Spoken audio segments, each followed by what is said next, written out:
وقال الذين لا يرجون لقاءنا لولا أنزل علينا الملائكة أو نرى ربنا لقد استكبروا في أنفسهم وعتوا عتوا كبيرا। آپ جانتے ہیں سورہ الفرقان مکی صورت ہے اور مکہ کے لوگوں کے اعتراضات ہم پڑھ رہے تھے جو کہ نبی کریم صلی اللہ علیہ وسلم سے بھی کرتے تھے، اور یہ کہا کرتے تھے کہ یہ اگر نبی ہیں تو ہماری ہی طرح کیوں کھاتے پیتے ہیں اور بازاروں میں چلتے ہیں، ان کے ساتھ کوئی فرشتہ کیوں نہیں ہوتا؟ تو اللہ تعالیٰ یہاں پہ فرماتے ہیں جو لوگ ہمارے حضور پیش ہونے کا اندیشہ نہیں رکھتے اور کہتے ہیں کیوں نہ فرشتے ہمارے پاس آ جائیں اور پھر ہم اپنے رب کو اپنی آنکھوں سے دیکھیں، بہت تکبر کرنے والے ہیں یہ، اور اپنے نفس میں حد سے زیادہ گزرنے والے ہیں اور سرکشی کرنے والے ہیں۔ اللہ تعالیٰ ان کی ان باتوں کا جواب یہ دے رہے ہیں کہ یہ اپنے تکبر اور سرکشی کی وجہ سے ایسی باتیں کرتے ہیں اور اس طرح کی چیزیں آپ سے مانگتے ہیں۔ فرشتے تو اس روز آئیں گے جب کہ مجرموں کے لیے کوئی بھی بشارت کا، خوشخبری کا دن نہیں ہوگا، یعنی کہ وہ تو یا عذاب لے کر آئیں گے یا پھر ان لوگوں کی جان نکالنے کو آئیں گے۔ تب یہ چیخ کر کہیں گے کہ بخدا یہ کیا ہو گیا ہمارے ساتھ۔ اللہ تعالیٰ فرماتے ہیں اس دن ہم ان کے اعمال کو غبار کی طرح اڑا دیں گے، غبار یعنی کہ ڈسٹ کی طرح اڑا دیں گے۔ کن لوگوں کے اعمال اڑا دیں گے؟ جو یا تو اللہ تعالیٰ پر ایمان نہیں رکھتے، یا پھر یہ کہ ریاکاری کے لیے لوگوں کو دکھانے کے لیے اعمال کرتے ہیں، یا نیکیوں کے ساتھ گناہ بھی ایسے ایسے کرتے ہیں جس کی وجہ سے اعمال ضائع ہو جائیں۔ جیسے کہ نبی کریم صلی اللہ علیہ وسلم نے فرمایا کہ میں اپنی امت کے کچھ ایسے لوگوں کو جانتا ہوں کہ جن کی نیکیاں بہت زیادہ ہوں گی، اور لیکن یہ کہ ان کی تمام کے تمام اعمال کو اڑا دیا جائے گا دھول کی طرح۔ اور وجہ کیا ہوگی؟ آپ صلی اللہ علیہ وسلم نے فرمایا کہ جب وہ سب کے ساتھ ہوتے تھے تو نیک کام کیا کرتے تھے، اور جب اکیلے ہوتے تھے تو چھپ کر گناہ کیا کرتے تھے۔ اور چھپ کے گناہ کرنے کی کوئی بھی صورت ہو سکتی ہے، پہلے بھی تھی اور آج تو گناہ کرنا، چھپ کے نیکی کرنا بھی آسان ہو گیا اور گناہ کرنا بھی بہت آسان ہو گیا، کیونکہ ہمارے ہاتھوں میں اب گیجٹس ہیں جس کے اوپر پوری دنیا ہمارے سامنے ہوتی ہے۔ تو ڈرنا چاہیے انسان کو، اکیلے میں بھی اللہ تعالیٰ کا خوف ہر وقت ہمارے دل میں ہونا چاہیے، اور اس کے ہمیں دیکھنے کا جو ہے ایک شعور ہمارے اندر بیدار رہنا چاہیے، ورنہ کیا ہے نیکیاں بھی ضائع ہو سکتی ہیں، چاہے انسان کتنا بھی زیادہ نیک ہو۔ اللہ تعالیٰ ہم سب کو محفوظ رکھے، چھپے اور کھلے ہر طرح کے گناہوں سے بچا کے رکھے، آمین۔ پھر اللہ تعالیٰ فرماتے ہیں وہ لوگ جو کہ جنت کے مستحق ہوں گے ان کے لیے وہاں ٹھہرنے کا انتظام ہوگا، اور دوپہر کے وقت آرام کی عمدہ جگہ ہوگی، یعنی کہ دوپہر کے وقت جو قیلولہ کا وقت ہوتا ہے اس کے لیے بھی بہت اچھی خوبصورت جگہ بنی ہوں گی۔ اور پھر یہ کہ آسمان کو چیرتا ہوا فرشتہ نمودار ہوگا، اور فرشتوں کے پرے کے پرے یعنی کہ ان کے گروپ اترتے چلے جائیں گے۔ اس روز حقیقی بادشاہی رحمان کی ہوگی۔ یہ قیامت کے دن کا ذکر کیا جا رہا ہے کہ اس وقت تو پھر رحمان ہی بادشاہ ہوگا، اور منکرین حق کے لیے، حق کو نہ ماننے والوں کے لیے وہ بہت بڑا دن ہوگا، بہت سخت دن ہوگا۔ قیامت کے دن کیا ہوگا کہ یہ لوگ، مجرم لوگ، ظالم لوگ اپنے ہاتھوں کو چبائیں گے اور کہیں گے کاش میں نے رسول کا ساتھ دیا ہوتا، رسول کا ساتھ دیا ہوتا یعنی کہ رسول کو فالو کیا ہوتا، ان کی باتوں کو سنا ہوتا، ان کی سنتوں کے مطابق اپنی زندگی کو گزارا ہوتا۔ لیکن دیکھیے کاش کا نہ تو دنیا میں فائدہ ہوتا ہے اور نہ ہی اس وقت فائدہ ہوگا۔ اسی لیے ایک حدیث میں آتا ہے نا، کاش اور اگر کرنے سے آپ صلی اللہ علیہ وسلم نے منع فرمایا کہ یہ شیطان کا دروازہ کھولتا ہے، کیونکہ جو کام ہو چکا، جو گزر چکا، اس کے اوپر افسوس کا کوئی فائدہ نہیں۔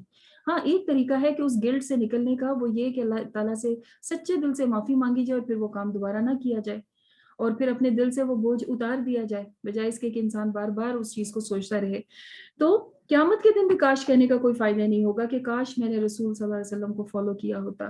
اور پھر ایک اور چیز پہ حسرت کرے گا، کہے گا یا ویلتا لیتنی لم اتخذ فلانا خلیلا، ہائے افسوس، بدبختی میری، کاش کہ میں نے فلاں کو دوست نہ بنایا ہوتا۔ انسان اپنے دوست کے دین پر ہوتا ہے، اور آپ نے ایک محاورہ بھی سنا ہوگا کہ خربوزے کو دیکھ کر خربوزہ رنگ پکڑتا ہے۔ تو جیسا انسان کی کمیونٹی ہوتی ہے اسی طرح کا وہ ہونا شروع ہو جاتا ہے، جیسا ماحول ہوتا ہے، جیسا دیس ویسا بھیس۔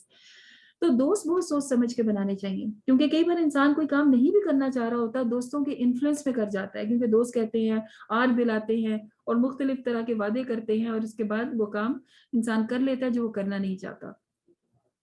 تو کیا کرنا چاہیے؟ دوستی جو ہے وہ رشتہ داری کی طرح تو نہیں ہے، دوست تو انسان اپنی مرضی سے بناتا ہے اور ختم بھی کر سکتا ہے، تو دوست بناتے ہوئے بہت محتاط ہونا چاہیے۔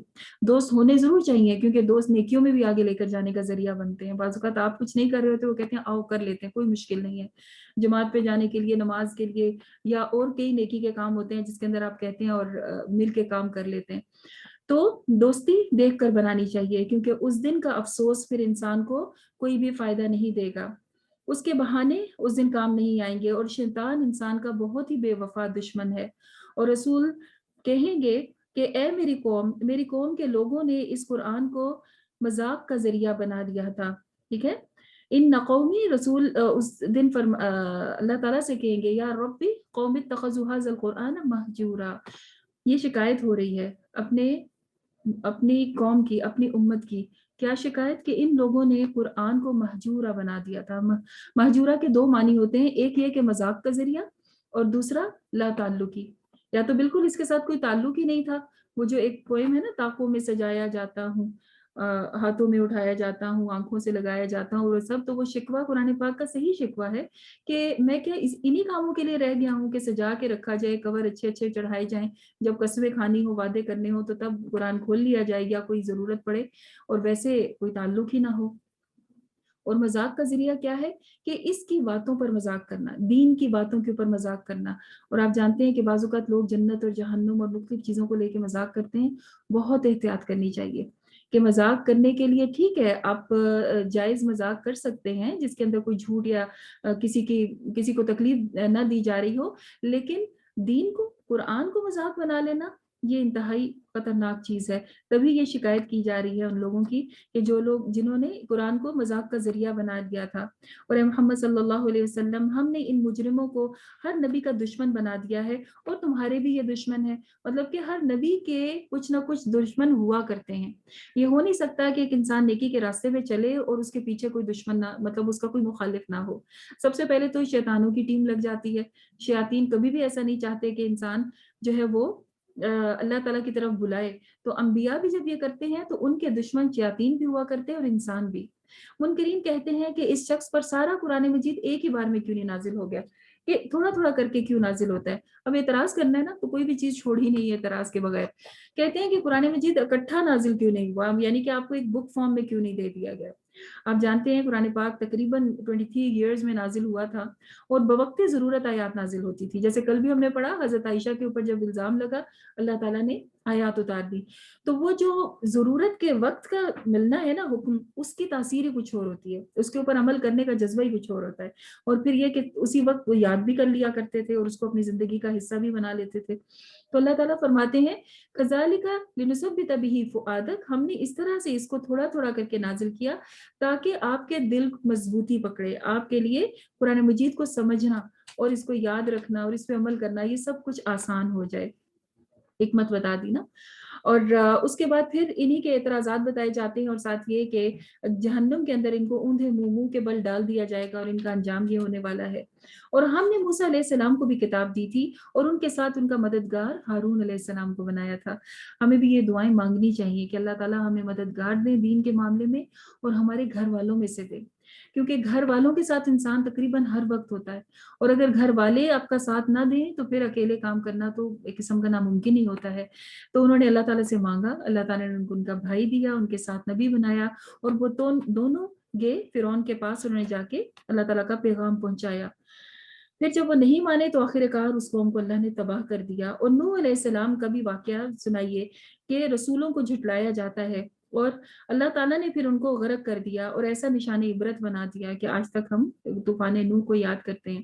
اور پھر عاد اور سمود اور اصحاب الرس، اور بیچ کی صدیوں میں، بیچ کی سینچریز میں کئی ایک لوگوں کو ہم نے تباہ کیا، اور ان میں سے ہر ایک کو ہم نے تباہ کرنے سے پہلے مثالیں دی تھی اور آخرت کے بارے میں بتایا تھا۔ یہ دیکھیں اللہ تعالیٰ کا یہ بھی طریقہ ہے، کبھی بھی اچانک نہیں پکڑا جاتا، ضرور ہدایت دینے والا، نصیحت کرنے والا آتا ہے۔ اب انسان خود توجہ نہ دے تو وہ اور بات ہے۔ اور پھر ان کا ذکر کیجئے جن کے اوپر بہت بری بارش ہوئی تھی، پتھروں کی بارش، آپ جانتے ہیں قوم لوط کی بات ہو رہی ہے، اور ان کا حال بھی تم دیکھ چکے ہو، مگر یہ موت کے بعد دوسری زندگی کی توقع ہی نہیں رکھتے تھے۔ ان کو لگتا تھا بس یہی زندگی ہے، کھاؤ پیو عیش کرو اور پھر یہاں سے چلے جاؤ، حالانکہ ایسا نہیں ہے، دوسری زندگی کے لیے ہی تو ہم اس زندگی میں جی رہے ہیں۔ یہ لوگ جب تمہیں دیکھتے ہیں تو تمہارا مذاق اڑاتے ہیں اور کہتے ہیں کیا یہ شخص ہے جسے اللہ نے رسول بنا کر بھیجا؟ نعوذ باللہ، نبی کریم صلی اللہ علیہ وسلم کا مذاق اڑاتے ہیں۔ اس نے تمہیں گمراہ کر کے اپنے معبودوں سے برگستہ ہی کر دیا ہے، اور اگر ہم اپنے عقیدے پر جم کر ہی رہیں گے۔ وہ کہتے ہیں کہ ہمارے معبودوں کو کیوں برا کہتے ہیں، اور پھر اپنی ہٹ دھرمی کا اظہار کرتے ہیں۔ پھر اللہ تعالیٰ فرماتے ہیں کبھی تم نے اس شخص کو دیکھا؟ کس شخص کو؟ ارأیت من اتخذ الہہ ہواہ افانت تکون علیہ وکیلا؟ کیا تم نے ایسے شخص کو دیکھا جس نے اپنی خواہشات نفس کو اپنا الہ بنا رکھا ہے؟ تم ایسے شخص کو سیدھی راہ دکھانے کا ذمہ لیتے ہو؟ الہ کون ہوتا ہے؟ ہم پہلے پارے سے پڑھ رہے ہیں، الہ معبود جس کی عبادت کی جائے، جس کی بات مانی جائے، جس سے اجر اور ثواب کی توقع، اور جس کے جو ہے وہ نافرمانی سے انسان بچنے کی کوشش کرے۔ یہاں پہ کسی بت کو، کسی بھی اور چیز کو الہ نہیں کہا گیا۔ یہ بہت سوچنے کی بات ہے۔ الہ کس کو کہا؟ اپنے آپ کو۔ کیا تم نے ایسے شخص کو دیکھا کہ جس کی خواہشات نفس اس کی الہ ہے؟ وہ کیسے ہو سکتی ہے؟ وہ ایسے کہ انسان اپنے کہنے پر چلے، جب دل کرے تب سوئے، جب دل کرے تب اٹھ جائے، جب دل کرے کھائے، جب دل کرے پیے، جب دل کرے کچھ پڑھے، جب دل کرے نہ پڑھے، جب جو دل کرے وہ کرے، جو منہ میں آئے بول دے۔ تو خواہشات کا بندہ اللہ کا بندہ نہیں ہوتا۔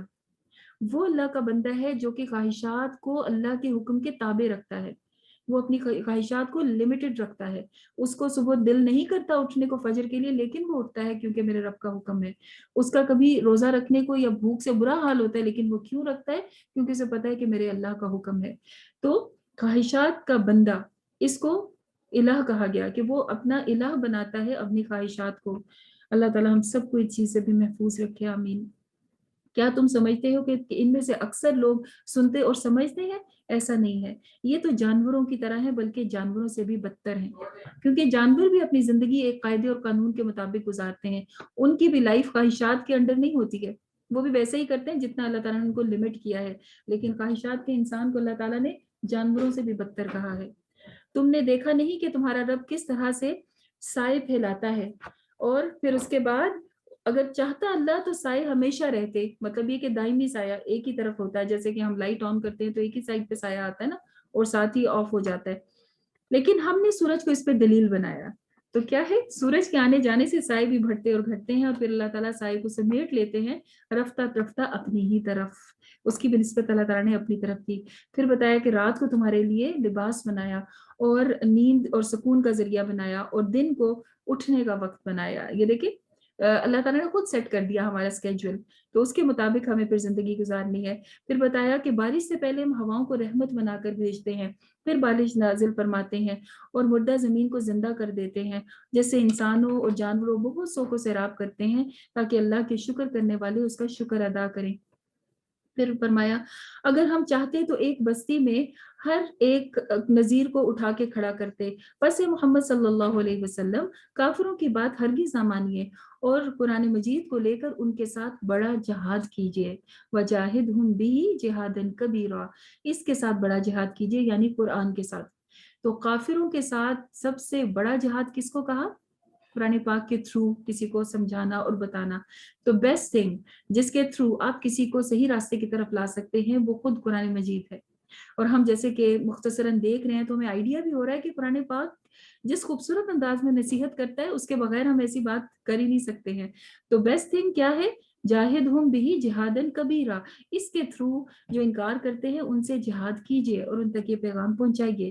اور وہی ہے جس نے سمندر دو طرح کی بھی بنائے، ایک کا پانی میٹھا ہوتا ہے اور ایک کا کڑوا ہوتا ہے، اور پھر اللہ تعالیٰ نے بیچ میں ایک برزخ بنا دی، یعنی کہ اس کے بیچ میں ایسا پردہ بنایا ہے، آپ نے شاید پکچرز وغیرہ دیکھی ہو یا لائیو بھی دیکھا ہو کہ کچھ دریا اور سمندر ایسے ہیں جن میں دو رنگوں کے پانی بہ رہے ہوتے ہیں، لیکن وہ آپس میں ملتے بھی نہیں ہیں۔ تو اللہ تعالیٰ کیا بتا رہے ہیں؟ ریزن یہ ہے کہ ایک پردہ اللہ تعالیٰ نے بیچ میں ملایا ہے جس کی وجہ سے وہ مکس نہیں ہوتے، اپنے اپنے جو ہے وہ مدار پہ چلتے چلے جاتے ہیں۔ اور وہی ہے جس نے پانی سے ایک انسان کو بنایا، پھر اس کے نسب اور صحرا بنائے، یعنی کہ اس کے ماں باپ اور سسرال کے رشتے بھی بنائے، اور یہ دو الگ سلسلے چلائے. تیرا رب بڑا ہی قدرت والا ہے. وَيَعْبُدُونَ مِن دُونِ اللَّهِ مَا لَا يَنفَعُهُمْ وَلَا يَضُرُّهُمْ. اور یہ اللہ کو چھوڑ کر ان کی پیروی کرتے ہیں, ان کی عبادت کرتے ہیں جو نہ ان کو کوئی فائدہ دے سکتے ہیں اور نہ نقصان, کچھ بھی تو ان کے ہاتھ میں نہیں ہے. اور کافر اپنے رب کے مقابلے میں بہت ہی بغاوت کرنے والے ہیں.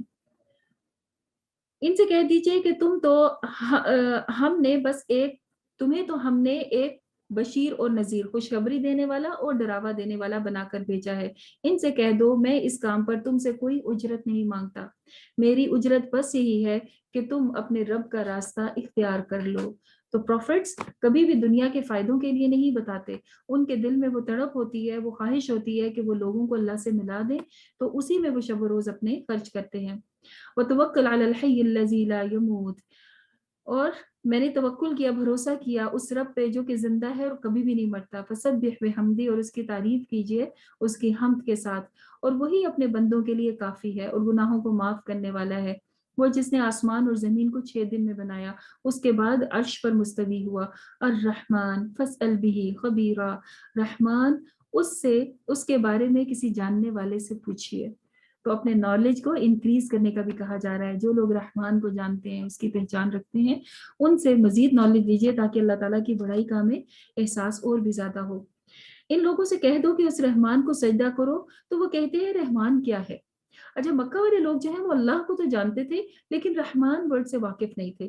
تو جب رحمان کہہ کے پکارا جاتا تھا, اور آپ جانتے ہیں کہ رحمان اللہ تعالیٰ کی سب سے زیادہ رحمت والی صفت ہے کہ وہ اللہ تعالیٰ کائنڈ ہے اور بے حد کائنڈ ہے, اور ابھی اپنی کائنڈنس کا صرف ایک حصہ اللہ تعالیٰ نے زمین میں اتارا ہے. اس کی وجہ سے ہم یہ ساری کائنڈنس دیکھتے ہیں جو دنیا میں ہمیں انسانوں میں, جانوروں میں, سب میں دکھائی دیتی ہے. تو رحمان کیا ہے؟ کیا بس جسے تم کہتے ہو ہم اسے سجدہ کرنے لگے؟ مطلب وہ نہیں پہچانتے تھے. یہ دعوت ان کی نفرت کو الٹا بڑھا دیتی ہے. تبارک الذی جعل فی السماء بروجا. اب بتایا جا رہا ہے رحمان کون ہے. وہ ہے جس نے آسمان کے اندر برج یا ستارے بنائے, اور اس میں ایک چراغ یعنی کہ سورج بنایا, اور ایک چمکتا ہوا چاند بنایا. وہی ہے جس نے رات اور دن کو دونوں کا جانشین بنایا, یعنی کہ ایک کے بعد ایک, ایک کے بعد ایک آتا ہے. ہر اس شخص کے لیے اس میں سبق ہے جو کہ شکر کرنے والے ہیں. پھر رحمان کا مختصر سا تعارف دے کے رحمان والوں کا بھی تعارف دیا. فرمایا وَعِبَادُ الرَّحْمَنِ الَّذِينَ يَمْشُونَ عَلَى الْأَرْضِ هَوْنًا وَإِذَا خَاطَبَهُمُ الْجَاهِلُونَ قَالُوا سَلَامًا. رحمان کے بندے وہ ہیں جو کہ زمین پر نرم چال چلتے ہیں, اور جب ان سے کوئی جہالت برت کے بات کرتا ہے تو قَالُوا سَلَامًا, یعنی کہ وہ سلامتی اور اچھی بات کرتے ہیں, یا پھر وہاں سے چلے جاتے ہیں, اس بات کو, اس ٹاپک کو چھوڑ دیتے ہیں. والذین یبیتون لربہم سجدا وقیاما. یہ وہ لوگ ہیں جو کہ راتیں اپنی سجدوں اور قیام میں گزارتے ہیں, رات کے وقت بھی عبادت کرتے ہیں. اور رمضان میں تو الحمدللہ اللہ تعالیٰ نے ہم سب کو یہ موقع دیا کہ ہم تراویح کی صورت میں لمبی لمبی نمازیں پڑھ سکتے ہیں, اور دعائیں کرتے ہیں اپنے رب سے. کہتے ہیں ربنا اصرف عنا عذاب جہنم ان عذابها کان غراما انها ساءت مستقرا ومقاما. وہ کہتے ہیں کہ اللہ ہمیں جہنم کے عذاب سے بچا لینا, کیونکہ جہنم کا عذاب تو جان کو چمٹ جانے والا, لگ جانے والا ہے. وہ تو بہت ہی برا ٹھکانہ ہے, بہت ہی بری قیام گاہ ہے, تو اس سے محفوظ رکھنا. جہنم سے پناہ مانگنے کے بارے میں آتا ہے کہ جو دن میں 3 مرتبہ جہنم سے پناہ مانگتا ہے تو جہنم بھی کہتی ہے کہ اللہ اس کو میرے اندر نہ لانا, اللہم اجرنا من النار. اور بھی جو دعائیں آتی ہیں تو جہنم سے پناہ مانگنی چاہیے. اور وہ خرچ کرتے ہیں لیکن فضول خرچی نہیں کرتے, اور نہ ہی بخل کرتے ہیں, ٹھیک ہے, نہ تو ایکسٹرا خرچ کرتے ہیں اور نہ ہی کنجوسی کرتے ہیں, بلکہ اس کے درمیان کا راستہ, اعتدال کا راستہ اختیار کرتے ہیں. وہ اللہ کے سوا کسی اور کی عبادت نہیں کرتے, اور اللہ تعالیٰ نے جس کو حرام کیا ہے مارنے سے ان کو قتل نہیں کرتے, اور برائی کا ارتکاب نہیں کرتے. یہ کام جو بھی کرے گا اس کا بدلہ وہ قیامت کے دن پائے گا. اور اسی طرح سے وہ اور کیا کام کیا کرتے ہیں, وہ نیک اعمال کرنے والے ہیں اور ایمان لانے والے ہیں. ایسے لوگوں کی برائیاں اللہ تعالیٰ بھلائیوں سے بدل دیں گے. تو جو سیدھا راستے کے اوپر آ جاتا ہے اور پچھلے کاموں سے توبہ کر لیتا ہے, تو اللہ تعالیٰ نہ صرف یہ کہ گناہوں کو مٹا دیتے ہیں بلکہ برائیوں کو نیکیاں بنا دیتے ہیں. اگر کوئی ایمان نہیں رکھتا تھا اور بہت نیک تھا, مطلب بہت اچھائیاں کیا کرتا تھا, لیکن ایمان لانے کے بعد اب اس کی پچھلی زندگی تو گزر گئی, اس کا کیا ہوگا؟ کیا زیرو لگے گا؟ اللہ تعالیٰ فرما رہے ہیں نہیں, اس کی برائیوں کو ہم نیکیاں بنا دیں گے. یہ بھی کرنے پر اللہ تعالیٰ ہی قادر ہیں، سبحان اللہ۔ اور اللہ بہت غفور الرحیم ہے، اور جو شخص توبہ کرے اور نیک عمل اختیار کرے تو اللہ تعالیٰ کی طرف اسے پلٹ آنا چاہیے، اور یہی اللہ کی طرف پلٹنے کا حق ہے۔ اور یہ جھوٹ کے اوپر گواہ نہیں بڑھتے، اور لغو باتوں سے بچتے ہیں، بری باتوں سے بچتے ہیں، اور یہ بہت عزت کے ساتھ وہاں سے چلے جاتے ہیں جہاں پہ ایسے لغو اور فضول کام ہو رہے ہوتے ہیں نا، انٹرٹینمنٹ کے، جن کا کوئی تعلق نہیں ہے ہمارے سے، تو ان کو چھوڑ دیتے ہیں۔ جنہیں اگر ان کے رب کی آیات سنائی جاتی ہیں تو وہ اندھے اور بہرے ہو کر نہیں رہ جاتے، مطلب غور کرتے ہیں اللہ کی آیات پر اور دعا کرتے ہیں، ربنا هب لنا من ازواجنا وذرياتنا قرة اعین وجعلنا للمتقین اماما، کہ اللہ ہماری ازواج اور ہماری اولاد کو ہماری آنکھوں کی ٹھنڈک بنا دے اور ہمیں متقین کا امام بنا دینا۔ مطلب ہم لیڈر بھی ہوں تو کن کے؟ متقین کے، تقوی رکھنے والے نیک لوگوں کے، یعنی کہ اچھی کمیونٹی بھی عطا فرما۔ یہ ہے وہ لوگ جنہیں ان کا صبر کا بدلہ دیا جائے گا، کیونکہ صبر کے ساتھ یہ ساری نیکیاں کی جا سکتی ہیں، اور پھر اس کے بعد انہیں جنت میں داخل کیا جائے گا، جہاں ان کا استقبال سلام کے ساتھ کیا جائے گا، اور وہاں پر وہ ہمیشہ رہیں گے۔ کتنا اچھا ہے ٹھہرنے کی جگہ اور ٹھکانہ۔ تو آپ کہہ دیجئے لوگوں سے کہ میرے رب کو تمہاری کوئی حاجت نہیں پڑی اگر تم نہ اس کو پکارو، یعنی اللہ تعالیٰ کو تمہاری ضرورت نہیں ہے۔ اب کہ تم نے اگر جھٹلا دیا تو عنقریب وہ سزا پاؤ گے کہ جان چھڑانی مشکل ہو جائے گی۔ یہاں پر یہ صورت مکمل ہوتی ہے اور پھر شروع ہوتی ہے سورہ شعراء۔ شعراء کا مطلب پوئٹس۔ بسم اللہ الرحمن الرحیم، طاسیم میم، تلک آیات الکتاب المبین، لعلک باخع نفسک الا یکونوا مؤمنین۔ طاسیم میم، یہ کتاب مبین کی آیات ہیں۔ اے محمد صلی اللہ علیہ وسلم، شاید تم اس بات پر غم میں اپنی جان کھو دو گے کہ یہ لوگ ایمان کیوں نہیں ایمان کیوں نہیں لاتے، کیونکہ آپ صلی اللہ علیہ وسلم کو بہت تکلیف اور دکھ ہوتا تھا جب لوگ ایک تو مانتے نہیں تھے اور اوپر سے اعتراضات اور غلط غلط باتیں کیا کرتے تھے۔ اللہ تعالیٰ فرماتے ہیں ہم چاہیں تو آسمان سے ایسی نشانی نازل کریں کہ ان کی گردنیں اسی وقت اللہ کے آگے جھک جائیں۔ ان لوگوں کے پاس رحمان کی طرف سے جو بھی نصیحت آتی ہے یہ اس سے منہ موڑ لیتے ہیں۔ اب کہ یہ جھٹلا چکے ہیں، عنقریب ان کو اس چیز کی حقیقت معلوم ہو جائے گی جس کا یہ مذاق اڑایا کرتے تھے۔ یعنی بائی فورس بھی اللہ تعالیٰ چاہیں تو سب کو مومن بنا سکتے ہیں، لیکن پھر ٹیسٹ نہیں رہ جاتا نا۔ تو دنیا میں تو ہمارا ٹیسٹ ہو رہا ہے، لہٰذا جو مانتے ہیں بہت اچھا ہے، جو نہیں مانتے ان کو پھر ان کے حال پہ چھوڑ دیجئے، جبکہ آپ اتنی زیادہ جو ہے ان کو بار کہہ چکے تھے اور اتنا زیادہ ان کو تبلیغ بھی کرتے تھے اور دعائیں بھی کرتے تھے۔ اور کیا انہوں نے کبھی زمین پہ نگاہ ڈال کر نہیں دیکھی کہ ہم نے کتنی کثیر تعداد میں کئی طرح کے پودے نباتات اگائے؟ یقیناً اس میں بھی نشانی ہے، لیکن نشانیاں کن کو نظر آتی ہیں؟ جو ایمان لانے والے ہیں اور جو غور کرتے ہیں اللہ عزیز الرحیم کی اس تخلیق کے اوپر۔ پھر انہیں اس وقت کا قصہ سنائیے جبکہ ہم نے موسیٰ علیہ السلام کو پکارا تھا کہ ظالم قوم کے پاس جاؤ اور فرعون کی قوم کے پاس جاؤ، کیونکہ وہ ڈرتا نہیں ہے، اللہ تعالیٰ کا خوف نہیں رکھتا۔ اور اے میرے رب، وہ کہنے لگی کہ اے میرے رب مجھے ڈر لگتا ہے کہ وہ مجھے جھٹلا دیں گے، اور میرا سینہ گھٹتا ہے اور میری زبان بھی نہیں چلتی۔ مطلب یہ ویسے ہی خوف ہے جیسے کہ کسی بہت کرول قسم کے کنگ کے سامنے کھڑے ہونا، اور جو بہت زیادہ غصے والا بھی ہو تو انسان ایک دم ڈر جاتا ہے نا، اور منہ سے نکلتا ہی نہیں، کچھ بولتے ہوئے ڈر لگتا ہے۔ تو اللہ تعالیٰ نے کیا کیا؟ وہ ایک تو ربی اشرح لی والی دعا، اور پھر اس کے بعد آپ ہارون علیہ السلام کو میرے ساتھ بھیج دیجیے۔ اللہ تعالیٰ نے ان کے بھائی ہارون کو بھی ساتھ بھیجا۔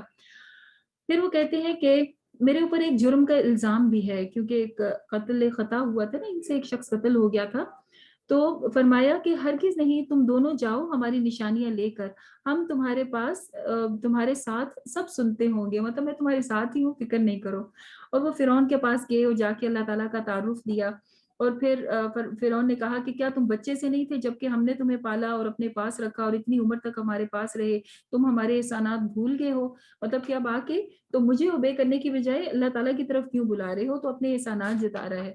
اور پھر کہتا ہے کہ جب تم نے ایک قتل بھی کیا تھا اور وہ جو تم کر کے چلے گئے تھے، تو حضرت موسیٰ علیہ السلام نے جھوٹ نہیں بولا، انکار نہیں کیا، انہوں نے کہا کہ ہاں مجھ سے ہوا تھا جبکہ ابھی مجھے علم نہیں تھا، اور مطلب کہ میرے سے خطا ہوئی تھی۔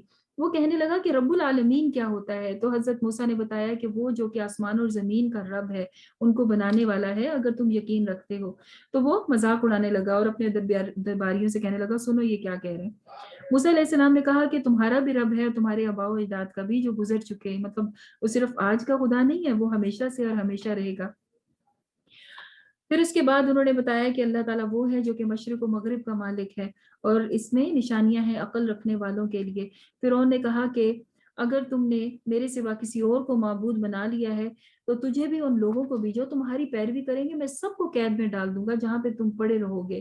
موسیٰ علیہ السلام نے کہا اگرچہ میں لے آؤں تمہارے پاس کوئی نشانی پھر بھی تم نہیں مانو گے۔ اس نے کہا اچھا دکھاؤ، اور پھر حضرت موسیٰ علیہ السلام نے اپنی وہ دونوں نشانیاں دکھائیں، عصا اور ید بیضا کا، اور وہ دیکھنے کے بعد بھی وہ مانا نہیں، کہنے لگا کہ یہ تو جادو ہے۔ اور پھر اس کے بعد اس نے سارے شہروں میں اعلان کروا کے بہترین جادوگر بلائے۔ پھر یہ واقعہ یہاں پہ بتایا جاتا ہے کہ جادوگروں نے جو اپنی رسیاں پھینکی اور اس کے بعد حضرت موسیٰ علیہ السلام نے جب اپنا عصا پھینکا تو وہ سارا طلسم، سارا جادو ختم ہو گیا اور سجدے میں گر گئے جادو کرنے والے۔ اور فرعون نے کہا کہ تم ان کو مان گئے، تم ان کے اوپر ایمان لے آئے اور میں نے تمہیں اجازت بھی نہیں دی تھی۔ تو وہ کیا کہنے لگے، اور پھر ساتھ ان کو سزا کا کہا کہ میں تمہیں سولی چڑھا دوں گا ہاتھ پیر کاٹ کے مخالف سمت سے۔ تو وہ کہنے لگے کہ ہمیں اس کی کوئی پرواہ نہیں ہے، ہم اپنے رب کے حضور اب جھک گئے ہیں، مطلب ہم اللہ تعالیٰ سے اب معافی مانگتے ہیں اپنے گناہوں کی جو ہم کر چکے ہیں، اور ہم اللہ پر ایمان لے آئے۔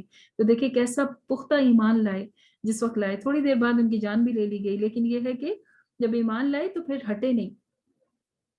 ہم نے موسیٰ علیہ السلام کو وحی کی کہ راتوں رات میرے بندوں کو لے کے نکل جاؤ۔ اب جب ایک وہ عرصہ گزرا جس کے اندر فرعون ان کے اوپر ظلم کرتا تھا، پھر فرعون نے بھی جمع کرنی شروع کر دی تھی اپنی فوجیں مختلف شہروں سے، اور بہت بڑی اس کی آرمی تھی اور بہت آرگنائز تھی۔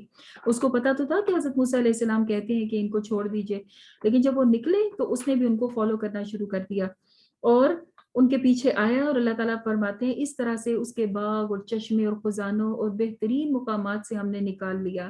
اللہ تعالیٰ نے وہ سب جو ان کے پاس تھی نعمتیں اتنی بڑی بڑی فرعون کے قوم کے پاس، وہ وہیں رہنے دی، اسی لیے تو آج تک بھی اس کے آثار موجود ہیں۔ اور وہ لوگ سارے نکلے اور ان سب کو غرق کر دیا، اور بنی اسرائیل کو اللہ تعالیٰ نے محفوظ کر لیا، اور ان کو پہلے ہی بتا دیا تھا کہ تمہیں فالو کیا جائے گا۔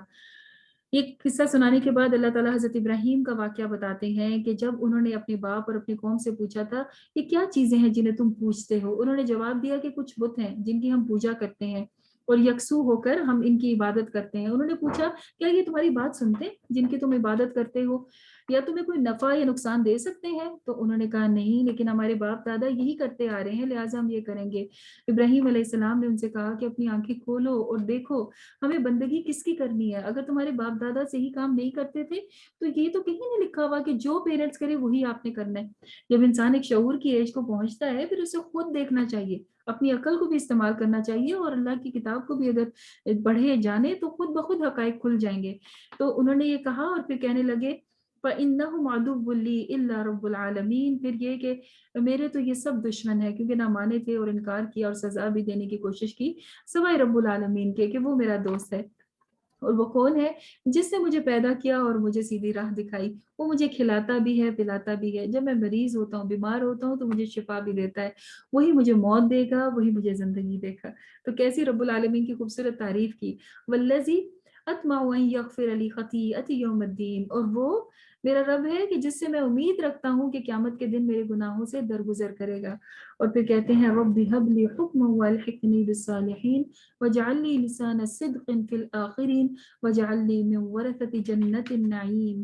دعا مانگتے ہیں کہ اللہ مجھے حکمت عطا کر دیجئے اور مجھے نیک صالح لوگوں کے ساتھ شامل کر لیجئے، اور میرے لیے نیک ناموری پیدا کیجیے گا بعد میں آنے والوں کے لیے، کیونکہ مشہور تو انسان دونوں طرح سے ہوتا ہے، نیک ناموری بھی ہوتی ہے، اچھی کام کر کے جاتا ہے اور مشہور ہوتا ہے، مرنے کے بعد بھی مشہور رہتا ہے، اور برے کام کر کے بھی انسان مشہور ہو جاتا ہے۔ تو انہوں نے کیا دعا مانگی کہ اللہ میری نیک ناموری ہو، سچی ناموری ہو، کہ جو اچھے کام کیے اچھے ہی نام سے یاد کیا جاتا رہے۔ اور ہم دیکھتے ہیں حضرت ابراہیم کے ساتھ ایسا ہی ہے، ہر نیشن حضرت ابراہیم کو جو مانتی ہے وہ اچھے الفاظ میں ہی ان کو یاد کرتی ہے اور ان کو اپنا نبی کہتے ہیں۔ ہم نے پہلے پارے میں پڑھا تھا نا، یہودی کہتے ہیں ابراہیم ہمارے نبی ہیں اور عیسائی کہتے ہیں ہمارے ہیں، تو ان کی نیک ناموری اللہ تعالیٰ نے پیدا کی، وجعلنی من ورثۃ جنت النعیم، اور مجھے نعمتوں بھری جنت کا وارث بنا دینا، وغفر لی ابی انہ کان من الضالین، اور ساتھ ہی دعا کی اپنے والد کے لیے بھی کہ اللہ ان کو بخش دے کہ یہ ظلم کرنے والے گمراہوں میں سے ہیں، اور قیامت کے دن ان کی وجہ سے مجھے رسوا نہ کیجیے گا۔ لیکن پھر ان کا حال تو آپ جانتے ہیں کہ وہ ایمان نہیں لائے اور پھر ان کے لیے دعا کرنے سے بھی منع کر دیا گیا. الا من اتى اللہ بقلب سلیم. اس دن کس کو فائدہ دے گا ایمان؟ جو کہ اپنا صحیح سالم دل اللہ تعالیٰ کے پاس لے کر آئے گا. سالم ایسے ہی ہے جیسے کہ کوئی ایک چیز، جیسے کوئی برتن سالم ہو اور ایک ٹوٹا ہوا ہو، ٹھیک ہے، کوئی ایک چیز سالم اور مکمل ہو اور دوسری ٹوٹی بھی ہو. تو دل کا سالم ہونا کیا ہے؟ دل کا سالم ہونا یہ ہے کہ اللہ تعالیٰ کی اطاعت کے اوپر سلیم ہو، پوری طرح سے اطاعت کرنے والا ہو، اور اس کے اندر کوئی آمیزش نہ ہو شرک کی اور مختلف چیزوں کی، ایون اپنے نفس کی خواہشات کو بھی الہ نہ بنایا ہو. تو وہ جو لے کر آئے گا اللہ تعالیٰ کے پاس، تو یہ دعا کی کہ اللہ ان میں شامل فرما لینا. وَأُزْلِفَتِ الْجَنَّةُ لِلْمُتَّقِينَ، اور جنت کو اس دن متقین کے قریب کر دیا جائے گا. وَبُرِّزَتِ الْجَحِيمُ لِلْغَاوِينَ، اور بھٹکے ہوئے لوگوں کے لیے جہنم کو کھول دیا جائے گا. اور اس دن ان سے پوچھا جائے گا کہ تمہارے معبود کہاں ہیں جنہیں تم اللہ کو چھوڑ کر پکارا کرتے تھے؟ تو تب تو ان کے پاس کوئی جواب نہیں ہوگا. خدا کی قسم ہم نے سری گمراہی کی تھی اور رب العالمین کے برابر ان لوگوں کو ٹھہرایا تھا، لیکن اس وقت ان کو اعتراف کرنے کا فائدہ کوئی نہیں ہوگا. نہ تو اس وقت ان کے وہ معبود کام آئیں گے، اور نہ ہی کوئی ان کا جگری دوست، صدیق حمیم، اتنا قریبی دوست ان کا کوئی ہیلپ کر سکے گا، جو کہ دنیا میں تو ہر بات پہ ان کی بات سن لیا کرتا تھا، لیکن وہاں کوئی نہیں ہوگا. وہ کہیں گے کاش ہمیں ایک دفعہ واپس جانے کا موقع دیا جائے تو ہم مومن ہو جائیں. حالانکہ یہ اب اس وقت ہونے والا نہیں ہے. یقیناً اس میں ایک بڑی نشانی ہے، مگر ان میں سے اکثر لوگ ایمان نہیں لاتے ہیں. پھر نوح علیہ السلام کی قوم نے رسولوں کو جھٹلایا. یاد کرو جب کہ انہوں نے اپنی قوم کے لوگوں سے کہا تھا اللہ سے ڈر جاؤ اور میں تمہارے پاس امانت دار رسول بن کر آیا ہوں اور اپنے رب کی اطاعت کرو. لیکن انہوں نے کیا کیا؟ بجائے اطاعت کرنے کے مل کر اپنے رسول کی نہ صرف یہ کہ تضحیق مذاق اڑایا کرتے تھے، بلکہ نافرمانی کرتے تھے اور کہتے تھے کہ ان کو ہم یہاں سے نکال دیں، جو کہ ہمیں ہر وقت بتاتے رہتے ہیں، نصیحتیں کرتے رہتے ہیں. آخر پھر ان کا کیا انجام ہوا؟ اس سے بھی ہمیں پہلے بھی بتایا گیا اور یہاں بھی بتایا گیا کہ ان کو پھر غرق کر دیا گیا، سوائے کشتی والوں کے کہ جو کشتی میں اللہ تعالیٰ نے نیک لوگوں کو بچا لیا. یقیناً اس میں نشانی ہے، مگر ان لوگوں کے لیے جو کہ مانتے ہیں. حقیقت یہ ہے کہ تمہارا رب بہت ہی زبردست اور رحمت والا ہے. عاد نے بھی اپنے رسولوں کو جھٹلایا. یاد کرو کہ جب انہوں نے اپنے بھائی ہود سے کیا کہا تھا کہ کیا تم ہمیں ڈراتے ہو؟ انہوں نے کہا کہ میں تمہارے پاس امانت دار رسول بن کر آیا ہوں. امانت دار کیوں بتایا جا رہا ہے؟ کیونکہ پوری طرح سے اللہ تعالیٰ کا میسج وہ پہنچا دیا کرتے تھے، بالکل بھی اس میں کوئی ڈنڈی نہیں مارتے تھے، اپنی طرف سے بات نہیں کرتے تھے، اللہ کے بھیجے ہوئے تھے اور اطاعت گزار تھے. لیکن ان کی قوم نے بھی ان کو جھٹلا دیا. پھر سمود کا ذکر کہ جن کو اللہ تعالیٰ نے بڑے بڑے گھر دیے تھے، پھر یہ کہ جانور اور اولادیں اور باغ اور چشمے، اتنی سب نعمتیں اللہ تعالیٰ نے دی تھی، لیکن نعمتوں کا کیا ہوا؟ الٹا ان کے اوپر الٹا اثر ہوا اور انہوں نے اللہ تعالیٰ ہی کا انکار کر دیا. پھر اس کے بعد اللہ تعالیٰ اور اقوام کا بھی ذکر کرتے ہیں جن کو اللہ تعالیٰ نے چشمے اور کھیت دیے تھے اور مختلف طرح کی چیزیں.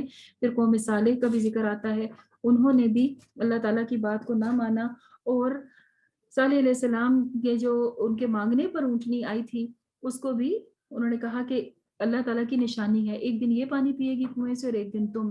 لیکن انہوں نے کیا کیا؟ اس اونٹنی کی کونچیں کاٹ ڈالی اور اس کے بعد پھر غم کرنے لگے اور ڈرنے لگے کہ کہیں ہمارے اوپر عذاب نہ آ جائے. حالانکہ کرنا کیا چاہیے تھا؟ اللہ تعالیٰ سے معافی مانگ لیتے تو شاید اس چیز سے بچ جاتے، لیکن ایسا نہ کیا اور اللہ تعالیٰ کا عذاب ان کے اوپر آ گیا.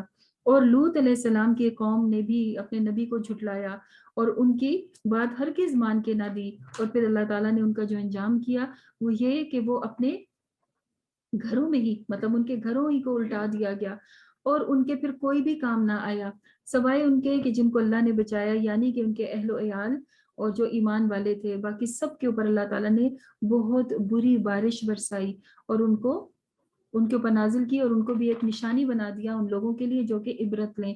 پھر اصحاب الایکہ نے بھی رسولوں کو جھٹلایا.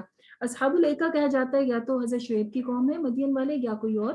بہرحال ساتھ ہی ذکر آتا ہے، یاد کرو جب شعیب علیہ السلام نے ان سے کہا تھا کہ اللہ سے ڈرو اور میں ایک امانت دار رسول ہوں اور اللہ تعالیٰ کی اطاعت کرو، لیکن انہوں نے اور کیا کرو؟ اور صحیح ترازو سے تولا کرو اور زمین میں فساد نہ کیا کرو.